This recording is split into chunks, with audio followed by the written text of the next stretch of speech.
오늘 아침의 말씀 제목은 하나님의 신실하심이 이루십니다 라는 제목입니다.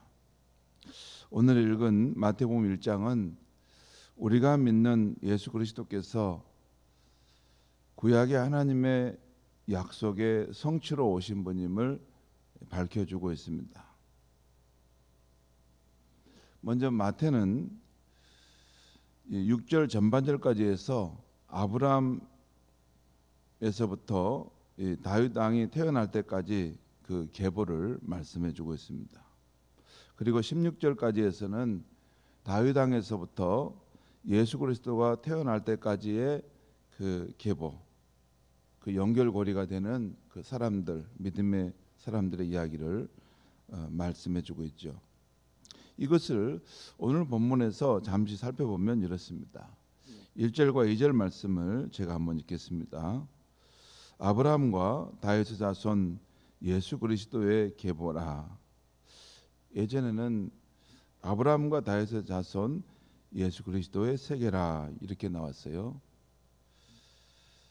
아무튼 예수 그리스도가 태어난 것을 말하는데 이 초점이 아브라함의 자손으로 태어났고 다윗의 자손으로 태어난 예수 그리스도라는 그런 의미입니다. 자, 2절 보겠습니다. 아브라함은 이삭을 낳고 이삭은 야곱을 낳고 야곱은 유다와 그의 형제들을 낳고, 그리고 6절 말씀 가겠습니다. 6절 말씀. 이새는 다윗 왕을 낳으니라. 다윗은 우리아의 아내에게서 솔로몬을 낳고, 그 다음에 16절 17절 말씀으로 가겠습니다. 야곱은 마리아의 남편 요셉을 낳았으니 마리아에게서 그리스도라 칭하는 예수가 나시니라. 이 그리스도라는 말은 구원자라고 생각하면 됩니다. 예수 그리스도가 나시니라. 그런즉 모든 대수가 아브라함부터 다윗까지 연례되어 다윗부터 바벨론으로 사로잡혀 갈 때까지 연례되어 바벨론으로 사로잡혀 간 후부터 그리스도까지 연례되더라. 오늘 이 마태복음 1장에서 가장 중요한 말씀이라면 1절일 것입니다. 아브라함과 다윗의 자손 예수 그리스도의 계보라. 그러니까 예수 그리스도께서는 구약의 아브라함과 다윗의 후손으로 오신 분이라는 것입니다.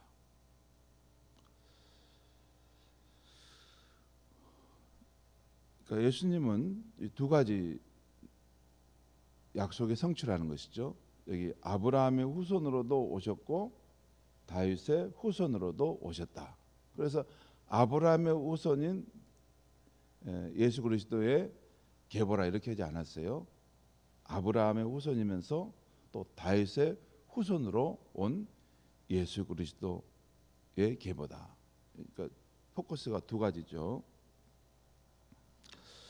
먼저 아브라함은 자신의 후손을 통해 천하 만민이 복을 받을 것이라는 하나님의 약속을 받았습니다. 창세기 22장에 보면 그 독자 이삭을 바치는 것을 하나님께서 보고 참으로 너가 나를 경외하는구나 하는 것을 인정하신 다음에 창세기 22장 17절 18절에 이렇게 축복하십니다. 들어보십시오.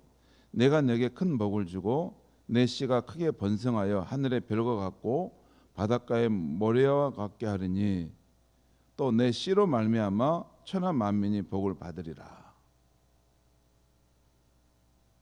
내 씨로 말미암아 천하 만민이 복을 받으리라.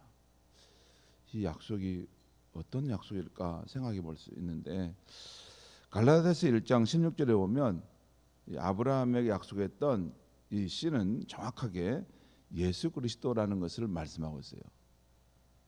갈라디아서 1장 16절에 보면 그 아브라함에게 약속하셨던 그 씨로 말미암아 천하 만민이 복을 받을 것이다. 이것은 다른 사람이 아니라 그리스도를 말하는 것이다라고 갈라디아서 1장 16절에서 바울은 해석합니다. 또 다윗도 자신의 후손을 통해 영원히 견고한 나라를 세우겠다는 하나님의 약속을 받죠.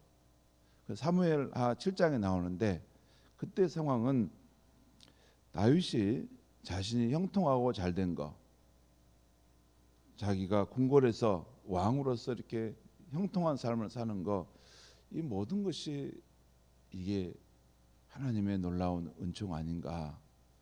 나는 그 하나님께 큰 사랑과 은혜를 받았는데 나는 하나님께 아무것도 해준 것이 없지 않은가.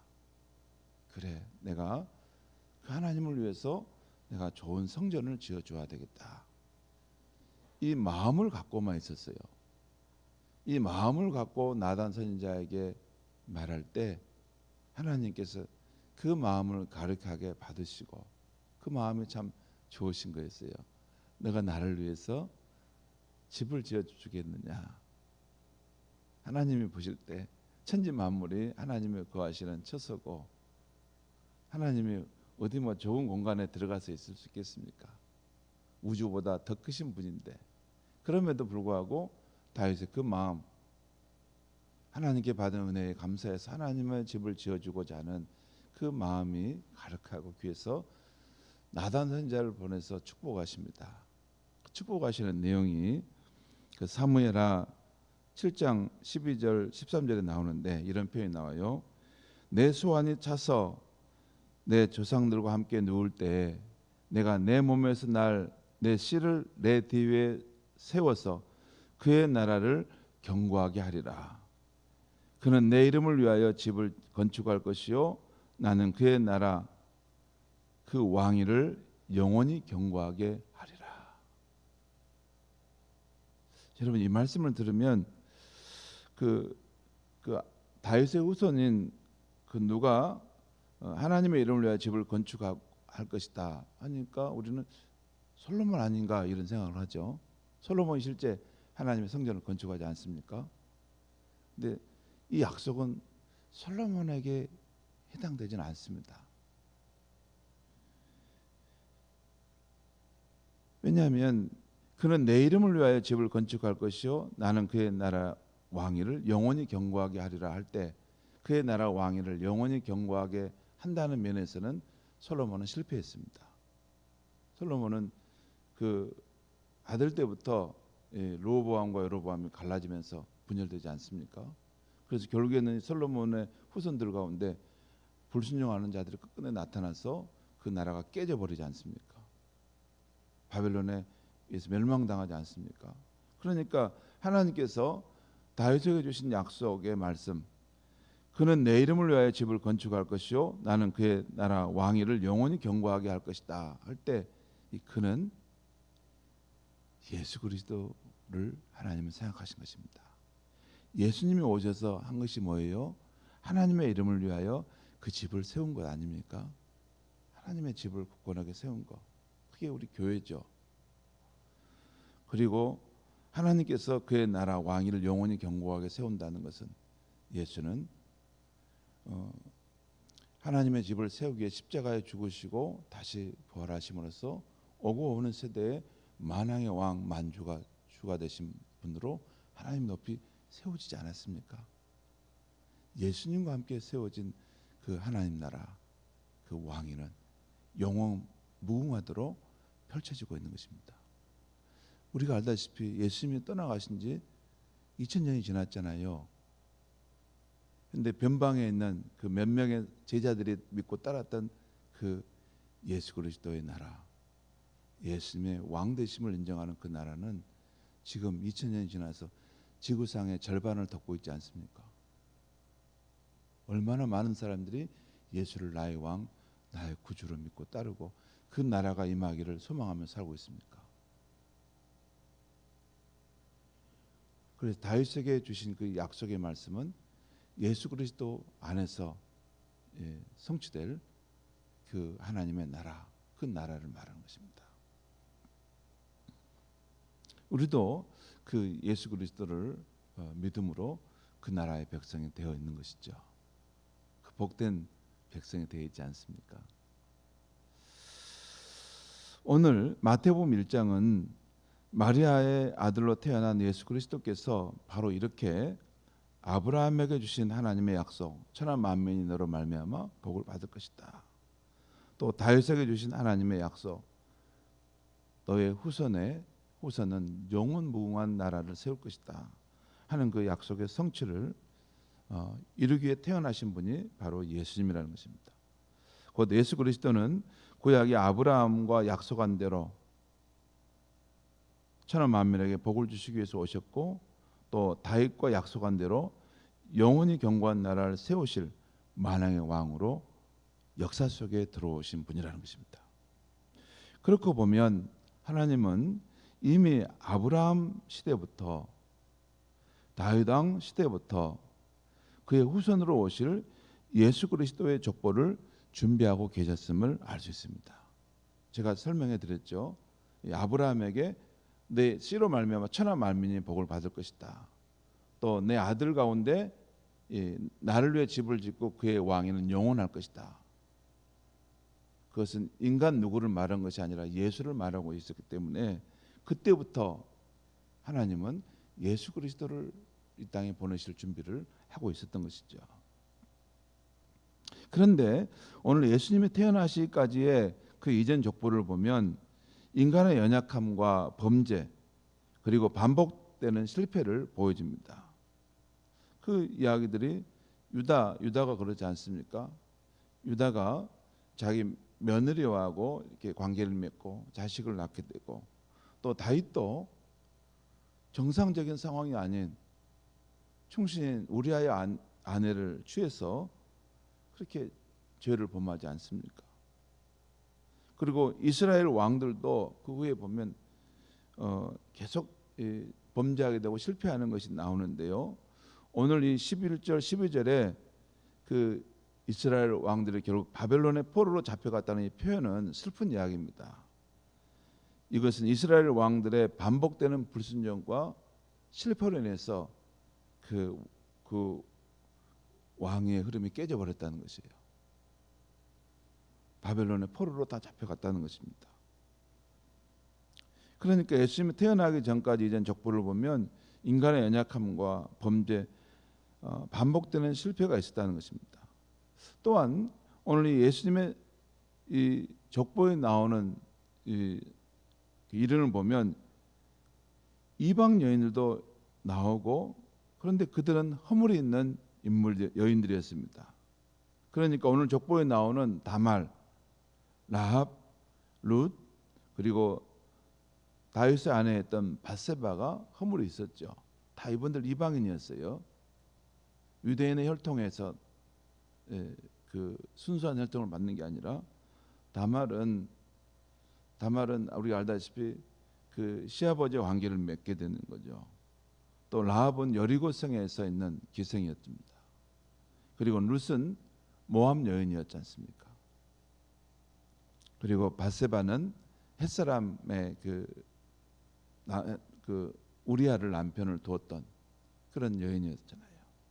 그러니까 이방 여인이었고 또 거기 흠이 있고 허물이 있었던 여인이었다는 것이에요.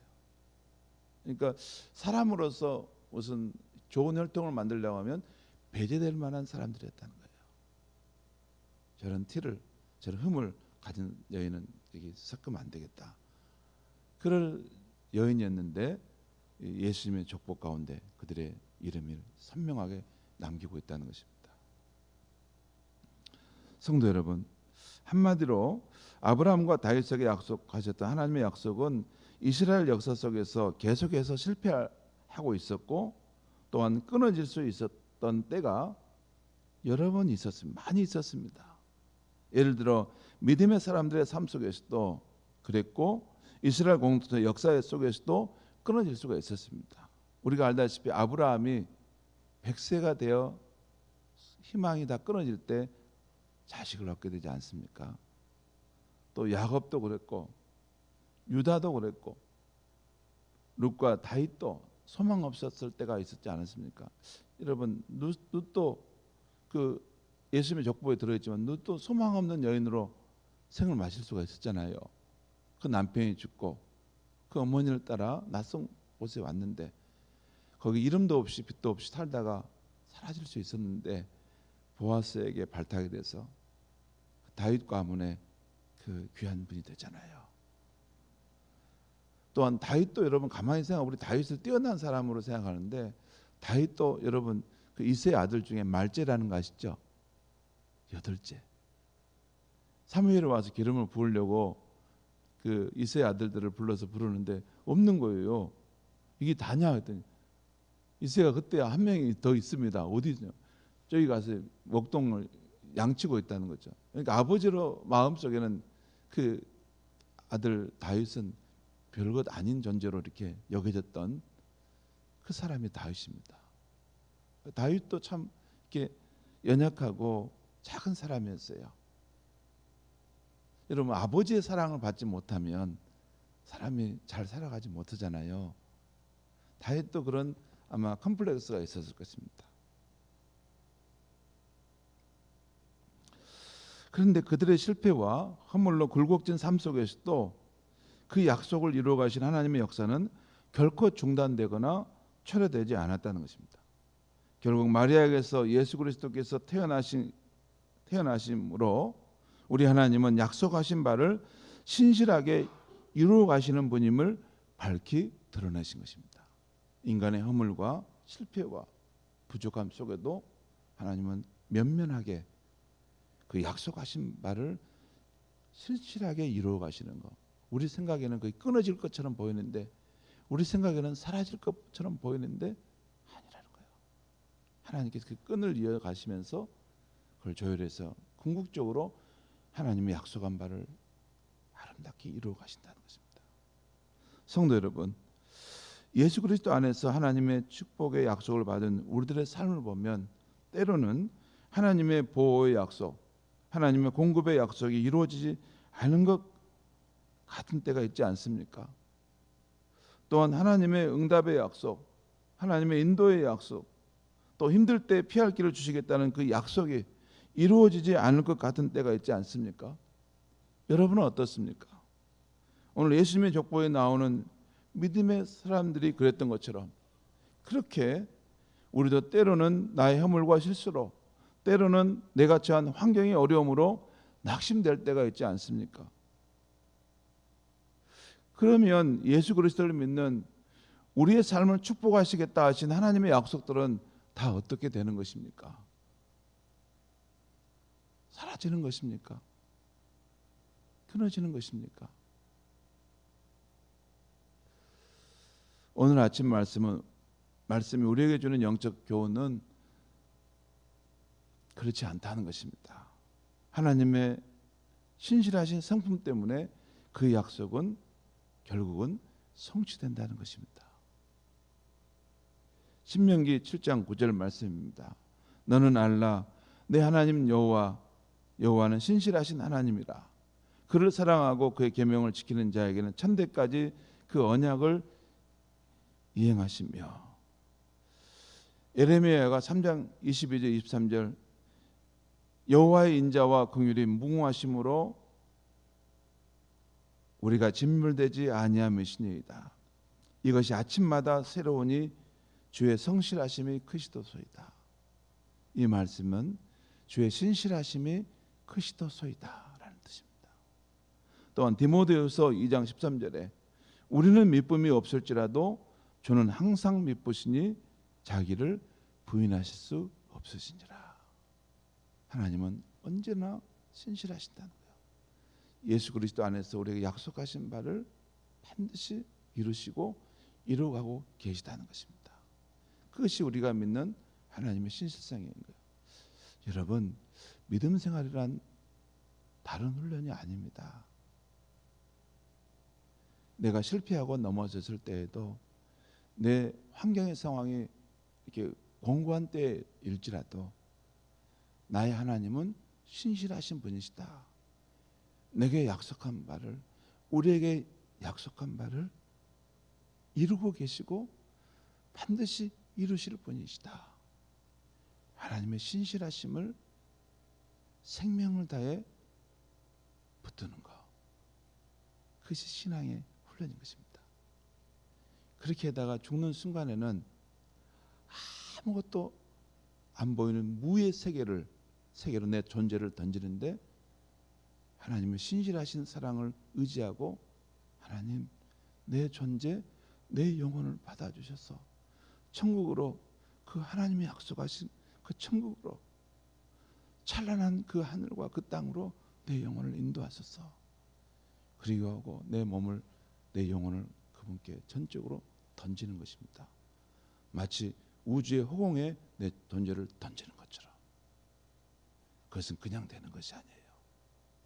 그 이전에 일생의 삶 속에 하나님의 신실하신 사랑을 의지하는 신앙을 훈련한 사람만이 마지막에 흔연한 모습으로 자기의 존재를 던질 수 있는 것입니다. 하나님은 신실하십니다. 기도하겠습니다. 하나님 아버지, 오늘 마리아에게서 예수 그리스도가 태어난 것은 하나님께서 아브라함과 약속하시고 하나님께서 다윗과 약속하신 그 약속이 끊어질 듯 했는데, 이제 그 약속이 사라질 것 같았는데, 그 역사 속에서 면면히 그 약속의 끈을 이어가시며 궁극적으로 그 약속하신 바를 신실하게 이루시는 하나님의 성품을 나타낸 것임을 일깨워 주시니 감사합니다. 하나님 아버지, 예수 그리스도 안에서 우리에게 약속하신 하나님의 약속들, 그것이 때때로는 이루어지지 않은 것처럼 보이고 멀어진 것처럼 보이지만, 하나님의 신실하심 속에서 그 약속들이 이루어져 가고 있다는 것을 오늘 다시 듣게 하시니 감사합니다. 하나님 아버지, 우리 눈에는 아무것도 보이지 않고 우리 귀에는 아무것도 들리지 않을지라도 하나님의 약속하신 그 신실하신 말씀, 그 약속을 우리의 생명으로 붙들어 늘 살아가다가 주님이 우리를 부르실 때 흔연한 모습으로 아무것도 없는 무의 자리에 우리 자신을 하나님을 의지하여 전적으로 던질 수 있는 진정한 믿음의 사람들이 다 되게 하여 주시옵소서. 예수님의 이름으로 기도하옵나이다. 아멘.